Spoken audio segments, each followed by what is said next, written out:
Do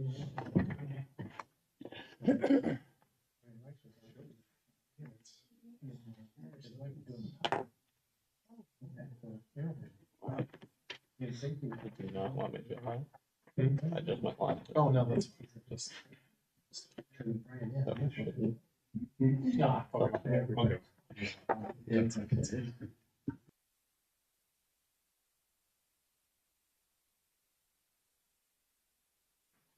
Now call to order the committee of the whole on May 15th, 2023. The time is 7 p.m. Ben, would you please call the roll? Member Orr? Here. Member Stroy? Here. Member Volt? Here. Member McLeister? Here. Member Wyrick? Here. 5 present. Motion to excuse members Matheny and Waring. Second. All in favor? Aye. Opposed? Okay, start off with community and economic development there. Thank you. The first item on our agenda is return from the Planning Commission, an ordinance which will amend 1136 Main Street districts, which will allow multi-unit dwellings on the ground floor when the property is in the Main Street district, but is not on Main Street. And part, the explanation is provided on page 6 of your packet. I ask you to turn to that. Amendment would permit the construction of medium-density housing units such as row houses, brownstones, or townhouses that have to have dwelling on the main floor. Clearly, we have some neighborhoods, existing residential neighborhoods that would butt up to these Main Street zoned areas, but probably not suitable for commercial activity. So this is a nice way to segue into or transition into this. I would also note that this sort of medium density housing is consistent with what we're seeing both across Ohio and in other states in terms of newer residential development, where older communities are redeveloping. We're seeing this pattern of development. So tonight's action, if there is, this is going to come back to us. Our action tonight is to set a public hearing June 26th. Are there any questions about the concept or the hearing date?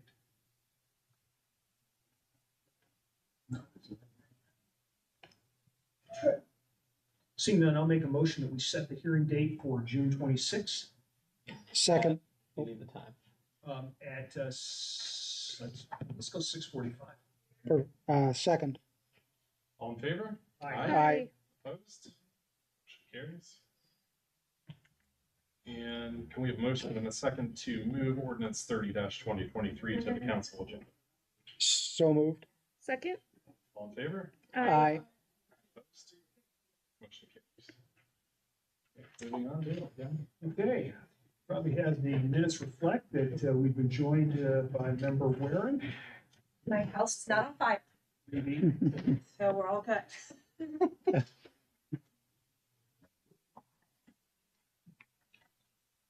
Ordinance 32-23 has also come back from the Planning Commission.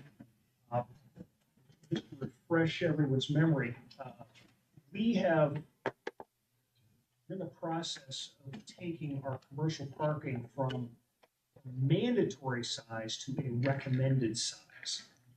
If you look at the ordinance, this is consistent with what we had in our master plan. And in large part, it's a recognition that we have limited commercial space within the city. We are not likely to add or zone additional rezone residential properties to commercial. So the question is, how can we maximize commercial development? I think why this is important, I asked Ben to do a little dive on it. Ben has a slide that is a nice summary of the math behind this. Ben, why don't you explain that just quickly? So Daryl had me look at what our current land uses are So I categorize them into 5 general uses, which is low density residential, high density residential, mixed use, commercial industrial, and park and institutional. And you can see that we're pretty heavily a residential city.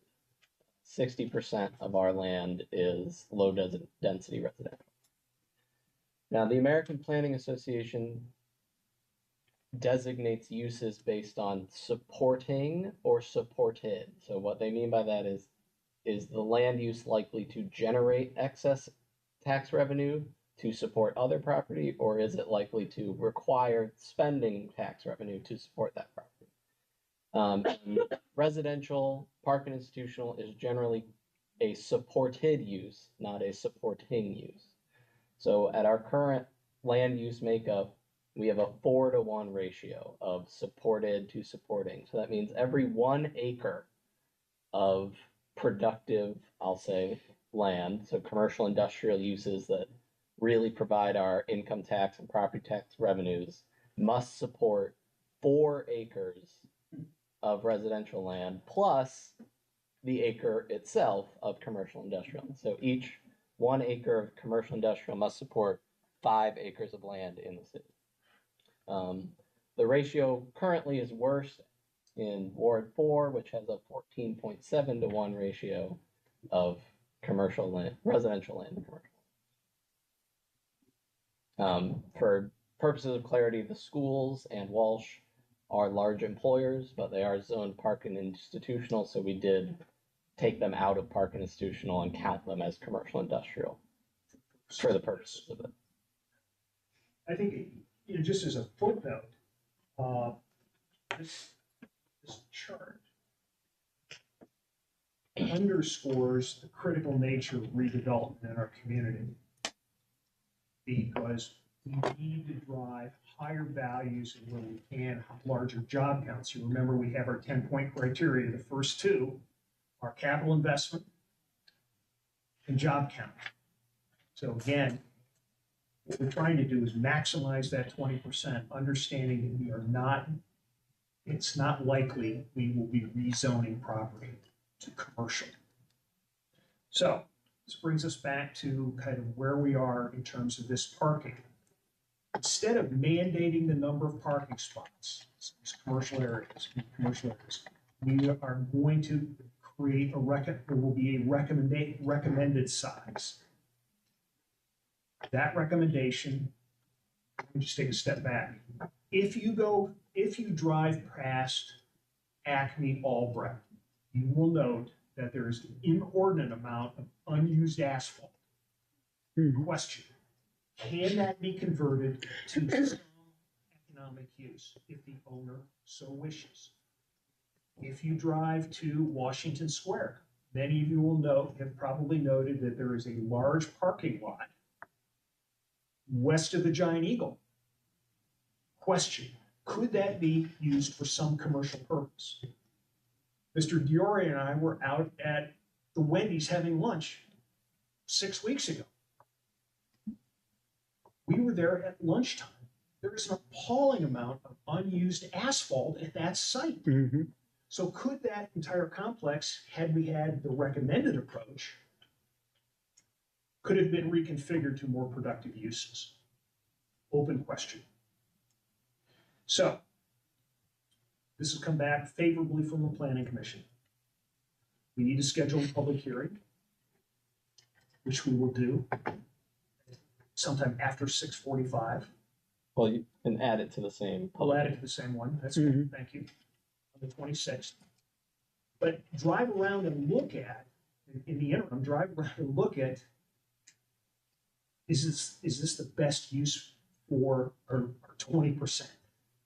And the answer is probably not. We should also note that this is not a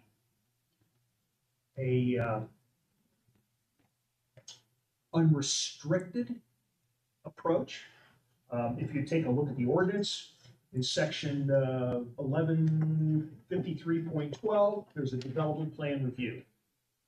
And my guess is, at the end of the day, as I looked at some of these on Google Earth, this will only probably apply to a handful of sites. At the end of the day.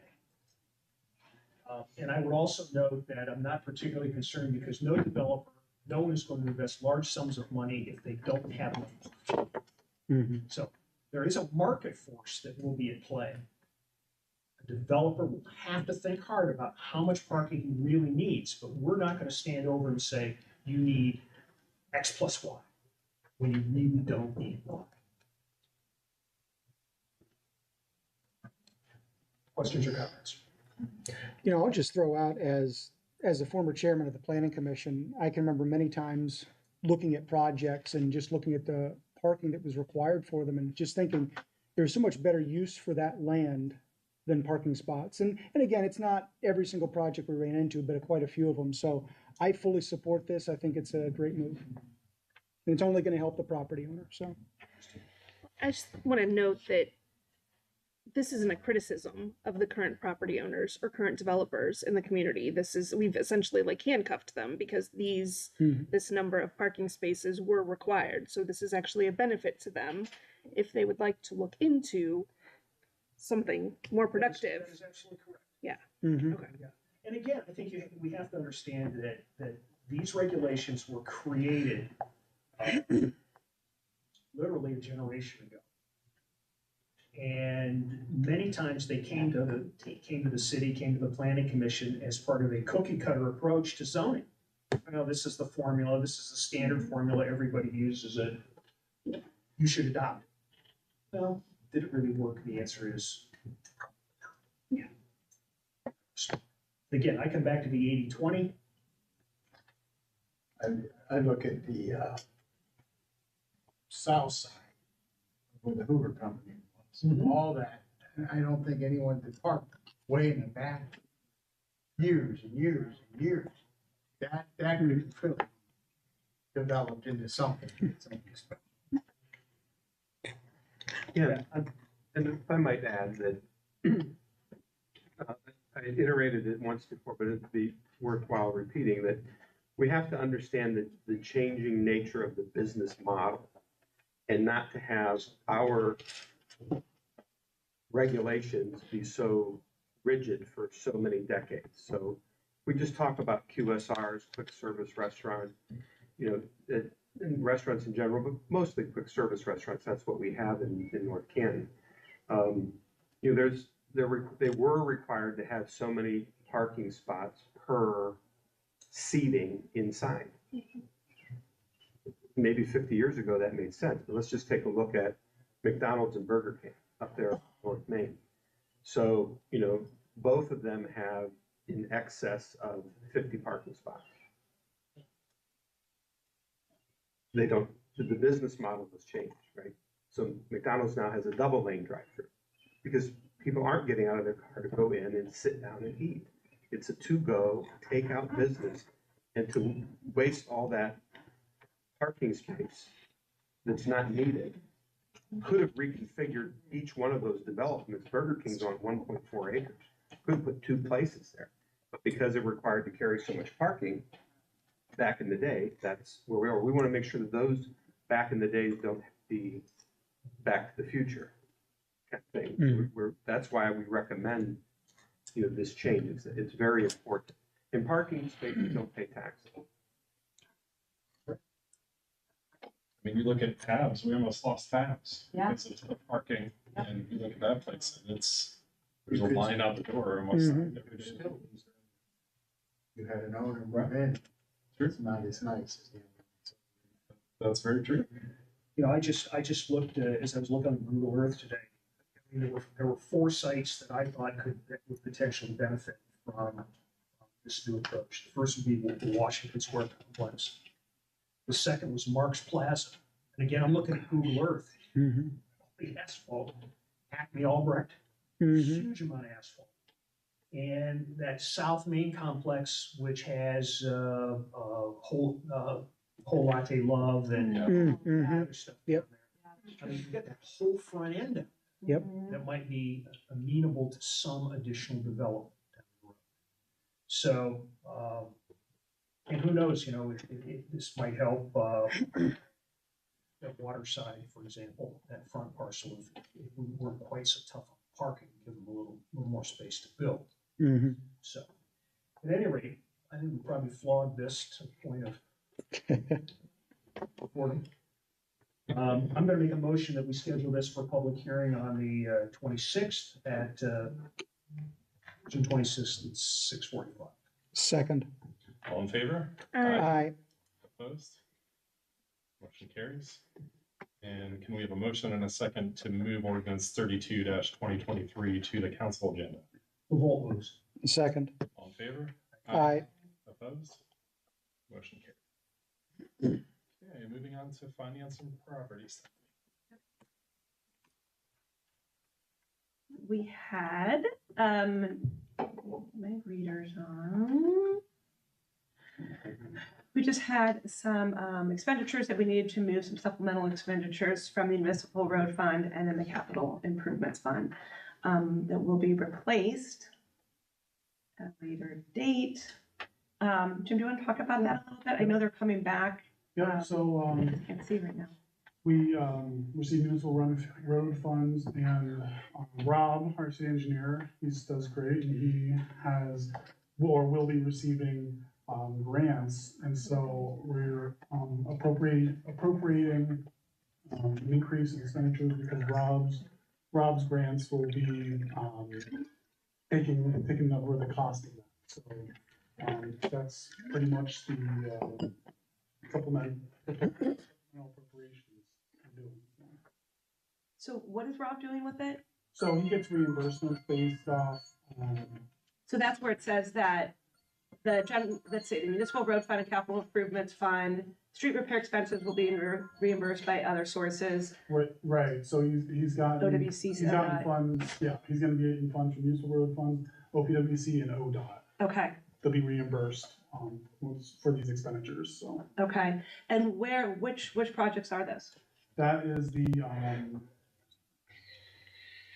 Charlotte Street project, $1.74 million. Okay. I believe that's the main project.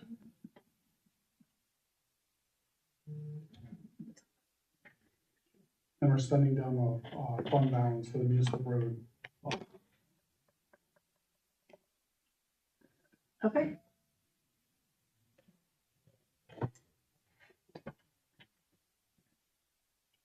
Any other questions? And as you know, we move funds throughout the year. And this is one of those that came up. Need a motion to move to the agenda? I do. I will make that motion. Second. All in favor? Aye. Opposed? Motion carries. Okay, moving on to street and alley, that is me. Okay, ordinance 38-2023. This is clarifying and simplifying the subdivision process. This came back from the planning commission on May 4th with approval. Patrick, do you want to go over this? The packet starts on page 22 for people following. Not particularly. I'll let you run with it. Yeah, I mean, it's That's a public hearing, right? came back from the public hearing, correct? At planning, do you need one here? No? Yeah. Oh, we do? Oh, yeah, we do. Yes, we do. Yeah. Revolt will make a motion. We have a public hearing on June 26th at 6:45. Stroya seconds. All in favor? Aye. Opposed? Motion carries. Can I have a motion and a second to move ordinance 38-2023 to the council agenda? Revolt moves. Second. All in favor? Aye. Aye. Opposed? Motion carries. Okay, moving on to the next ordinance here. Sorry, I'm having trouble reading today. This is vacation of the alley. And this does have unanimous consent, so there's no need for a public hearing on this. The police and fire also signed off on this. So I went and drove by this property.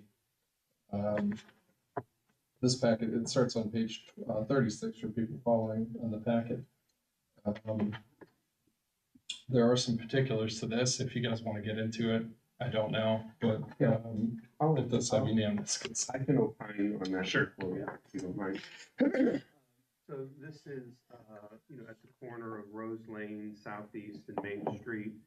This would be on the east side of Maine.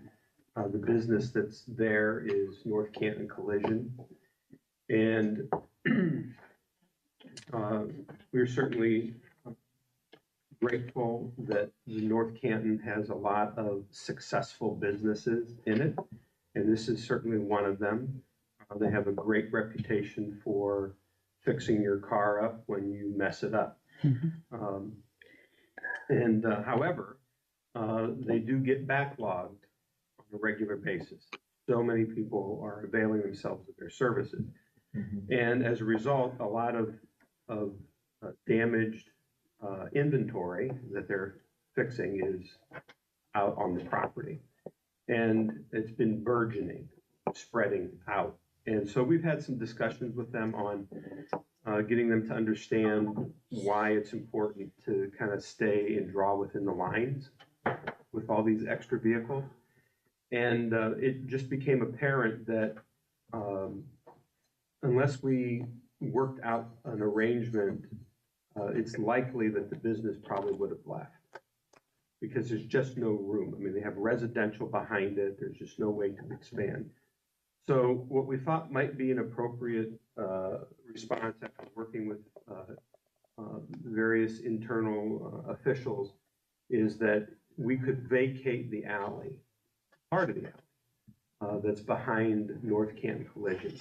They own property on both sides of the alley. So it's kind of really a development that doesn't really see through traffic through there anyway. So it just made sense to vacate that portion, and then as a requirement, concession back to us, if we vacated it, was the requirement that they were going to have to fence in the property as it faces Rose Lane, as it faces the alley, and if you came down off of Schneider. So where we vacate the alley, put fence gates in. These gates will have knock boxes so that the fire department could get in there if needed. But for the most part, then that will just become a private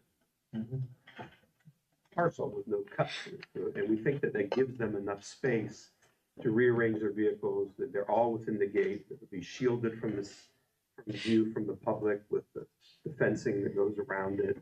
And we think it's just a good solution while they're working through their inventory. They recognize that business has been good and they had suffered from a lot of the global supply chain interruptions and getting parts. It's put them in a situation, they really don't want to turn away business, right? We want them to be successful. So we think this is an agreement that we'd worked out between the parties, and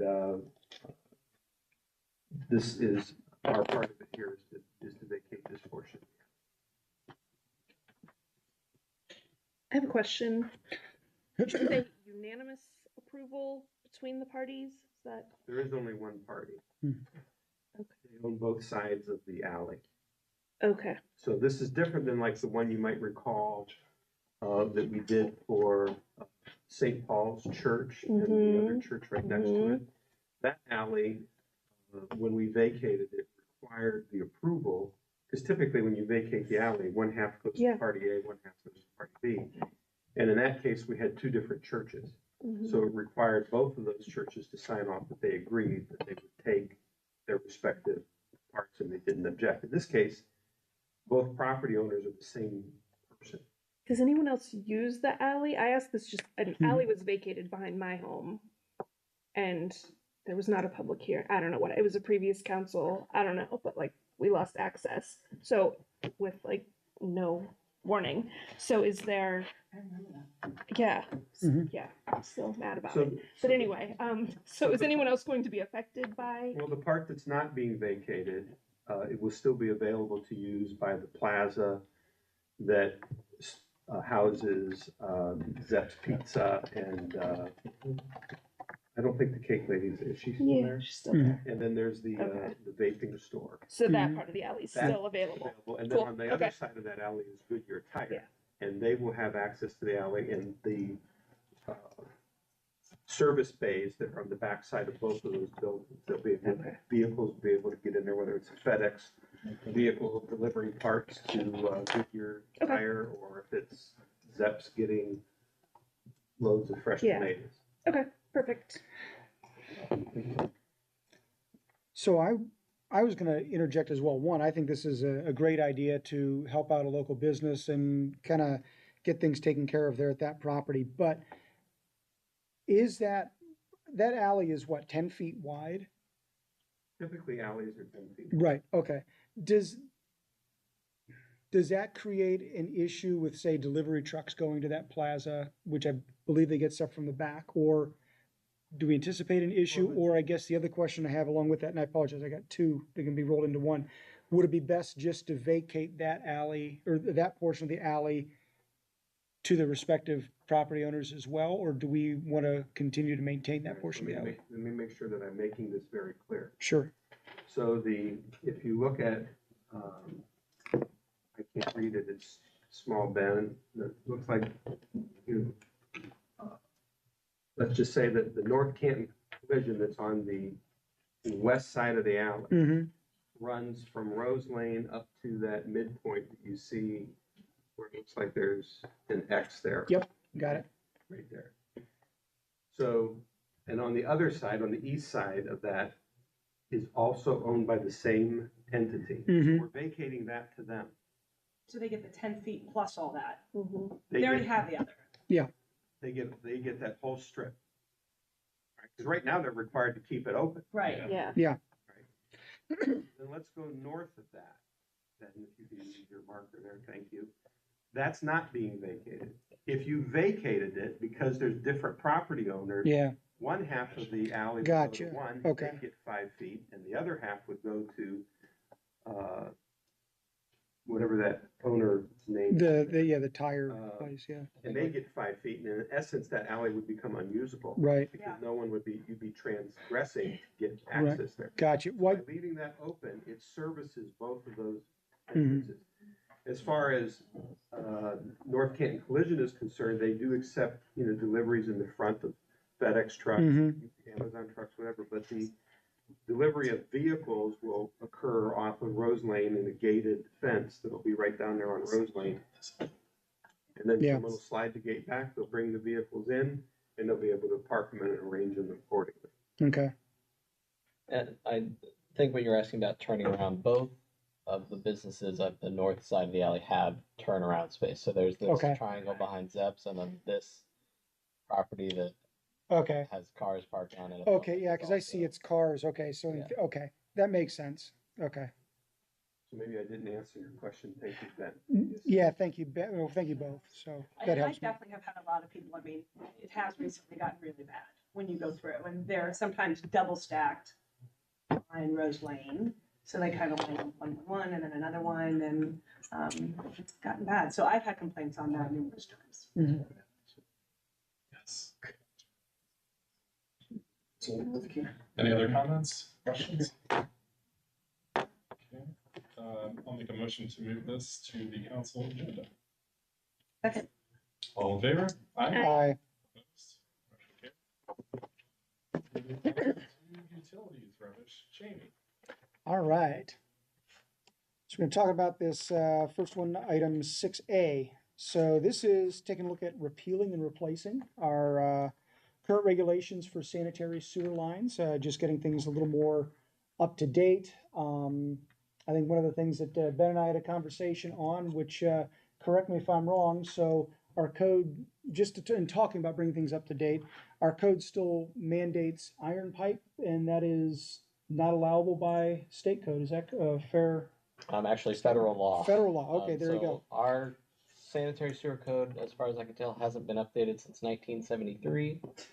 And So, the example Jamie's using is our code technically says you must install cast iron pipe, which will rust and is Mhm. now outlawed by the EPA. So so just bringing things up to the Bringing things modern up to era, date, so yeah. to speak, and I don't know, Patrick, do you have anything else to add? You're doing fine. All right, perfect. All right.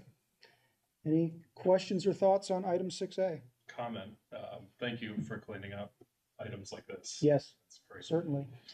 Well, this is part of the project that Patrick talked about with the water line changes. Of we're trying to go through methodically and make sure that everything is up to date and appropriate. Thank you guys for doing that. Cool. If there's no other thoughts, I would move that we move this to move item 6A to the council agenda. Second. All in favor? Aye. Opposed? Motion carries. All right, and in a similar way, looking at storm sewers in their respective ordinances. So this was, from what I can see and understand, it was repetitive in multiple sections, and so things are just being simplified by putting them in one place. Patrick, anything to add? No. Nope. Okay. It's pretty straightforward. Yep. Any thoughts? All right, well then I would move that we put item 6B on the council agenda. Second. All in favor? Aye. Opposed? Motion carries. Okay, before we adjourn, Mayor Waters asked for a 20-minute time slot to make some updates. Thank you, President Story. No, just a couple of things to remind council and for our listening audience. Of course, May is Mental Health Month, if some of you aren't aware of it. Again, we've been through a lot over the last few years, and mental health is still makes the headlines in our society. So, especially coming out of COVID-19, still, mental health is an issue for us, and this is the month that mental health awareness is talked about. So I just want to bring that to your attention. If you didn't notice, again, the flags that were at half-staff today in on our city government buildings. Today is Peace Officers Memorial Day, and it falls on May the 15th every year. And it's to pay tribute and homage to the brave and local, state, federal, and tribal peace officers who have died or been disabled in the line of duty. A close friend of mine just passed away this last year from the 9/11 incident. He was a New York mounted police officer on mounted patrol. And my good friend Frank just passed away here due to complications from the Twin Tower incident. Again, in accordance with the president, in honoring Peace Officer Memorial Day and Police Week, the flags were flown today at half-staff throughout the state of Ohio. Just a reminder, if any of us, there's tickets are still available, Goodwill, community breakfast by Goodwill Industries, Greater Cleveland, and East Central Ohio. I'll be attending that on behalf of the city. When is that? That's Thursday morning at the Nash Family Event and Conference Center at the Pro Football Hall of Fame Museum. That's Thursday, 5/18. It goes from 7:30 to 9. So I just wanted to bring that up to you. Don't forget, Friday and the 19th and Saturday the 20th is the North Canton Garden Club, their 2023 perennial plant sale. So it's always a good time to get your plants for springtime. And also this Saturday is the 720 market. So don't forget about that. That starts at 10 o'clock in the morning, right there in front of City Hall. And our City Hall portico will be used quite extensively. But 720 is this weekend. And just something that maybe doesn't get a whole lot of recognition. Also on the 20th, the Saturday, is Armed Forces Day. And for those of us that have served in the military or have relatives in the military, again, that's observed the third Saturday of every May. And again, that's dedicated to paying tribute to the men and women currently serving in the U.S. Armed Forces. So I just want to make those dates available and think about those. So that's all I have, sir. Thank you very much for allowing me that time. All right, to thank you, bring Mayor. that to the council's attention. It was Thank under you. 20 minutes. I will entertain a motion to adjourn. So moved. All in favor? Aye.